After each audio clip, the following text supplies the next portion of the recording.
சிரிப்பு வருது சித்தப்பா சர்ஜின் சின்ன பொண்ணு யாரு உந்தன் சட்டா தெரியண்டா அடிதான் வருவன்ட்டு சித்தப்பா கையில என்னடா அது உன் டப்பா கிழிஞ்சு போகும் ஐயா சித்தப்பா ஏ சபு கையில உப்போட வராம பாரு திரும்பி என்ன தைரியா பாத்தியாமா உப்பா ஏன் மூஞ்சில துப்பு வந்த எங்கிட்ட டப்பாய்க்கிறாடா ஏய் ப்ளீச்சிங் பவுடர் தானே அது டேய் என்னடா டான்ஸ் இது நைட்டி விளம்பரத்தை நான் சிங்கா ஆடுற மாதிரி உப்பு வாங்காத கையில சண்டை வரும். சண்டை ஆல்ரெடி வந்துருச்சு எங்களுக்குள்ள. டப்பாய்க்கிறாடா கண்ணம்மா டப்பாய்க்கிறாடா துபாய் போய் வந்த எங்கிட்ட டப்பாய்க்கிறா சாவடி பண்ணவனால தம்பி திரும்பி துபாயே போகணும்னு நினைக்கிறேன்.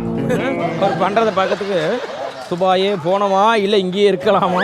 சவுண்ட் கட் சவுண்ட் கட்டா ஆமா இப்ப அப்படியே நகைச்சுவை 4 பக்கம் பண்ணுவாரு.